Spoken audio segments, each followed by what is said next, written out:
అలానే మిస్సెస్రావు కొన్ని సందర్భాల్లో అత్యుత్సాహం ప్రదర్శిస్తూ ఉంటారు. అలాగే ఆనందం వచ్చినా దుఃఖం వచ్చినా పట్టలేకపోతారు. అలాంటి సందర్భాల్లో నిర్ణయాలు తీసుకోకూడదు. ఎప్పుడైతే స్థితప్రజ్ఞత లేదా కూల్గా ఉంటామో అప్పుడే ఆలోచన శక్తి పెరుగుతుంది, బ్యాలెన్స్గా అభిప్రాయాన్ని వ్యక్తం చేయగలం.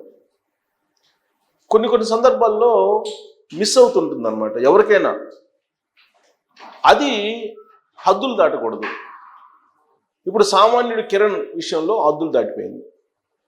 దీంతో ఆయన తెలుగుదేశం పార్టీ, టీడీపీ, సోషల్ విభాగానికి సంబంధించిన కార్యకర్త అయినప్పటికీ చట్టం తన పని తాను చేసుకుపోతుంది అని చంద్రబాబు నాయుడు గారు ఏదైతే చెప్పారో అదే తరహాలో చట్టం తన పని తాను చేసుకుపోయింది. గత 10 నెలలుగా మనకు రాజకీయాలు ఎక్కడ కూడా భూత పురాణాలు వినిపించలేదు. అంతకుముందు ప్రెస్ మీట్లు పెట్టి భూత పురాణాన్ని వినిపించేటువంటి వాళ్ళు, ఈవెన్ కొంతమంది మంత్రులు కూడా. అలాగే వైఎస్ఆర్ కాంగ్రెస్ పార్టీకి సంబంధించిన కొంతమంది నేతలు మీడియా ముందుకు వచ్చారని అంటే వీలున్నన్ని భూత పదాలని ఉపయోగించవచ్చు వాళ్ళు. దాన్నే క్రేజ్ అనుకునేవాళ్ళు. అలా మాట్లాడమని చెప్పి తాడేపల్లి నుంచి సంకేతాలు ఉన్నాయి అని చెప్పినటువంటి లీడర్లు కూడా ఉన్నారు. కాకపోతే పార్టీ నుంచి బయటకు వచ్చిన తర్వాత వాళ్ళు చెప్పారు. ఒక సామాజిక వర్గాన్ని, చంద్రబాబు గారి ఫ్యామిలీని టార్గెట్గా చేసి ఎవరు ఎక్కువగా బూతులు తిడతారో వాళ్ళకే గ్రాఫ్ బాగుంది అనేటువంటి సంకేతాలు తాడేపల్లి నుంచి వచ్చేవి అనేటువంటి విషయాన్ని వైఎస్ఆర్ కాంగ్రెస్ పార్టీ నుంచి బయటకు వచ్చినటువంటి లీడర్లు మీడియా ముందు చెప్పినటువంటి మాట. సో దాంతో అప్పుడు ఏమైంది, అత్యుత్సాహం ప్రదర్శించి చంద్రబాబు గారిని అలాగే ఒక సామాజిక వర్గాన్ని టార్గెట్ చేసి మాట్లాడారు. అంతేకాదు వాళ్ళ ఇళ్లల్లో కూడా చొరబడ్డారు. వాళ్ళ ఇళ్లలో ఉండేటువంటి మహిళలను కూడా రకరకాలుగా దూషిస్తూ మాట్లాడారు, వల్గర్గా మాట్లాడారు, వల్గర్గా పోస్టులు పెట్టారు. ఆ రోజున అధికారంలో ఉన్నారు కాబట్టి ఎవరు ప్రశ్నించడానికి కూడా లేకుండా అయింది. ఒకవేళ ఎవరైనా పోయి కంప్లైంట్ చేసినా కానీ కేసులు పెట్టే పరిస్థితి ఉండేది కాదు. అందుకే అందరూ సమయం కోసం వెయిట్ చేశారు. 2024 వరకు వెయిట్ చేసి చూశారు అందరూ.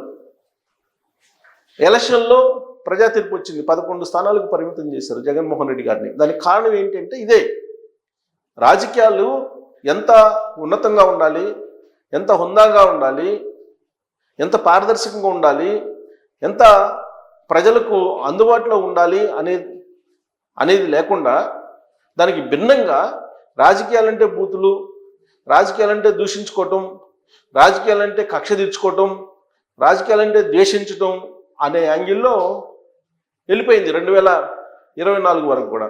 అందుకే ఆంధ్రప్రదేశ్ సమాజం తిరగబడి ఆ ప్రభుత్వాన్ని దించేసింది. ఆ వాతావరణం నచ్చలేదని చెప్పి ప్రజలు చెప్పారు, తీర్పు ఇచ్చారు. దానికి భిన్నమైనటువంటి వాతావరణాన్ని కోరుకున్నారు. అందుకే చంద్రబాబు నాయుడు గారు ముఖ్యమంత్రి అయ్యారు. ఆయన ముఖ్యమంత్రి అయినప్పటి నుంచి గతం తాలూకు అవి ఏవైతే ఉన్నాయో భూత పురాణం, దేశంతో కూడినటువంటివి, కక్షపూరితమైనవి, వాటికి భిన్నంగా పరిపాలన సాగుతుంది. సవ్యంగా పరిపాలన సాగుతున్నటువంటి ప్రస్తుత సిచ్యువేషన్లో పెట్టుబడులు కూడా వస్తున్నాయి రాష్ట్రానికి. ఆంధ్రప్రదేశ్ వైపు అందరూ చూసేటువంటి పరిస్థితి నెలకొంది. కేంద్ర ప్రభుత్వం సహకారం ఉంది. ప్రపంచ బ్యాంకు రుణాలు వస్తున్నాయి, ఏషియన్ డెవలప్మెంట్ బ్యాంకు రుణాలు ఇచ్చాయి. ఇవన్నీ రుణాలను తీసుకొచ్చి అమరావతి రాజధానిని పునర్నిర్మాణం చేస్తూ ఉన్నారు. దానికి నరేంద్ర మోడీ గారు కూడా రాబోతున్నారు. ఇలాంటి పాజిటివ్ వైబ్రేషన్స్ తోటి ఉన్నటువంటి ఆంధ్రప్రదేశ్ని ఇప్పుడు మళ్ళా భూతు పురాణం ఎంటర్ అయింది.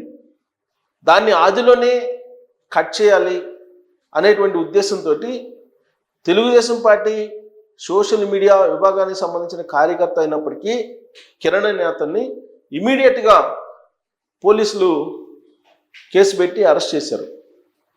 ఆయన జగన్మోహన్ రెడ్డి గారి ఫ్యామిలీ గురించి, ఆ ఫ్యామిలీలో ఉండేటువంటి మహిళల గురించి మాట్లాడారు, ఆ కుటుంబ సభ్యుల గురించి మాట్లాడారు. అది ఎవ్వరూ సభ్య సమాజంలో క్షమించరు. క్షమించరానటువంటి పదాలు ఉపయోగించారు.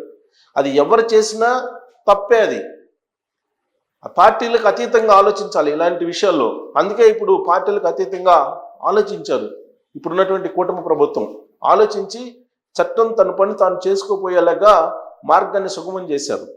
గుంటూరు జిల్లా పేరేచెర్ల పోలీసులు వచ్చి కిరణ్ అని అతన్ని తీసుకెళ్లి అరెస్ట్ చేసి చట్ట ప్రకారం శిక్షించడానికి వాళ్ళు ఇప్పుడు ప్రయత్నం చేస్తూ ఉన్నారు. ఇంకొక వైపు చేసినటువంటి తప్పుని తెలుసుకొని రిగ్రెట్ ఫీల్ అవుతూ వీడియో పెట్టాడు కిరణ్. అయినప్పటికీ ఆ పదాలు ఏవైతే ఉపయోగించారో వాటిని అంత ఈజీగా క్షమించేవిగా భావించడానికి లేదు. బట్ అతను రిగ్రెట్ ఫీల్ అయ్యి వేడుకుంటున్నారు. పాదాల మీద పడి నేను క్షమాపణ కొనుక్కుంటాను అని చెప్పేసి ఆయన ప్రాధేయపడుతూ అభ్యర్థిస్తూ ఉన్నారు. అంటే రిగ్రెట్ ఫీల్ అయ్యారు. మరోసారి అలాంటి తప్పు చెయ్యను అని చెప్పి ఆయన చెప్తూ ఉన్నారు. ఇలాంటి పరిస్థితుల్లో కూడా అక్కడ ఉన్నటువంటి వాతావరణాన్ని పొల్యూట్ చేస్తున్నారు అనేటువంటి ఉద్దేశంతో సోషల్ మీడియా వేదికగా చేసుకొని కొంతమంది అత్యుత్సాహం ప్రదర్శిస్తున్నారు. ఇది గతం తాలూకు వాసనలకి కంటిన్యూషన్ లాగా కనిపించడం మంచిది కాదు అనేటువంటి భావనతో కూటమి ప్రభుత్వం ఇమీడియట్గా రెస్పాండ్ అయ్యి ఇప్పుడు చర్యలు తీసుకుంటుంది.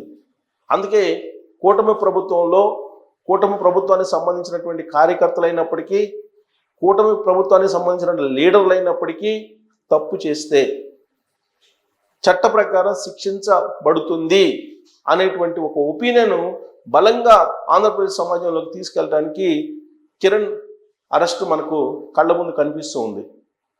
ఇప్పటి వరకు కూడా ఈ 10 నెలల్లో కొంతమంది వైఎస్ఆర్ కాంగ్రెస్ పార్టీని, జగన్మోహన్ రెడ్డి గారిని ఒక్కొక్క సందర్భంలో హద్దులు దాటి కూడా మాట్లాడారు కొంతమంది.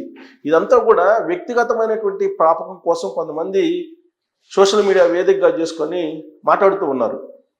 ఎన్నికలు ముందు సైలెంట్గా ఉన్నటువంటి వాళ్ళు కొంతమంది బయటకు వచ్చి ఇప్పుడు ఎలాగో కూటమి ప్రభుత్వం అధికారంలో ఉంది కాబట్టి కేసులు ఉండవు, ఒకవేళ హద్దులు దాటి మాట్లాడినప్పటికీ కూడా ఏమి చేయరు, ఇది మన ప్రభుత్వమే కదా అనేటువంటి ఉద్దేశంతో ఎన్నికల ముందు కనిపించినటువంటి ఫేసులు కూడా ఇప్పుడు సోషల్ మీడియాలో కనిపిస్తూ వైఎస్ఆర్ కాంగ్రెస్ పార్టీని, జగన్మోహన్ రెడ్డి గారిని హద్దులు దాటి దూషిస్తూ ఉన్నారు.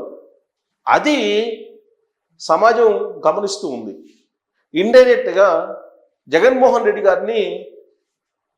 రెడ్డి గారి వైపు సానుభూతి కలిగించేలా, ఆయన క్రేజ్ని పెంచేలా వాళ్ళు అలాంటి హద్దులు దాటినటువంటి పదాలను ఉపయోగిస్తూ వీడియోలు చేస్తున్నారు అనే విషయాన్ని ఇప్పుడు కూటమి ప్రభుత్వం కూడా గమనిస్తూ ఉంది. అందుకే వాళ్ళందరినీ హద్దులు దాటకుండా, హద్దులు దాటితే ప్రభుత్వం కూటమి అయినప్పటికీ కూడా, కూటమి భాగస్వామి పార్టీకి సంబంధించినటువంటి కార్యకర్తలు లేదా సానుభూతి పేర్లు అయినప్పటికీ కూడా అరెస్ట్ చేస్తాము అనేటువంటి సంకేతం బలంగా పంపించారు. ఇది ఒక మంచి పరిణామం. ఎందుకనంటే గత ప్రభుత్వం చేసినటువంటి తప్పుల్ని ప్రశ్నించడానికి అప్పట్లో సాహసం చేయాల్సి వచ్చేది. ఏమాత్రం అన్పార్లమెంటరీ వర్డ్స్ ఉపయోగించకుండా చట్ట పరిధిలో, రాజ్యాంగం ఇచ్చినటువంటి హక్కుల పరిధిలో ఆ రోజు ప్రభుత్వాన్ని ప్రశ్నిస్తేనే దాదాపు 3000 మంది పైగా కేసులు పెట్టారు. అప్పుడు కనిపించినటువంటి కొన్ని ఫేసులు, ఇప్పుడు కొత్త ఫేసులు సోషల్ మీడియాలో బయటకు వచ్చేసి జగన్మోహన్ రెడ్డి గారిని, వైఎస్ఆర్ కాంగ్రెస్ పార్టీలో ఉండే లీడర్ని ఇష్టానుసారంగా మాట్లాడుతున్నారు కొంతమంది.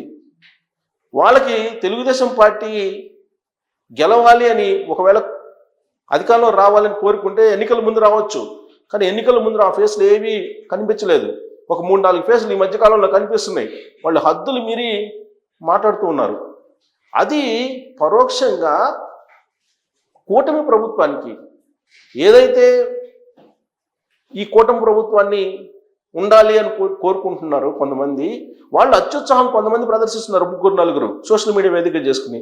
వాళ్ళ వల్ల పార్టీకి ఉన్నటువంటి image, strike rate 93% strike rate ఏదైతే ఉందో అది తగ్గిపోయేటువంటి ప్రమాదం ఏర్పడేలాగా ఉంది.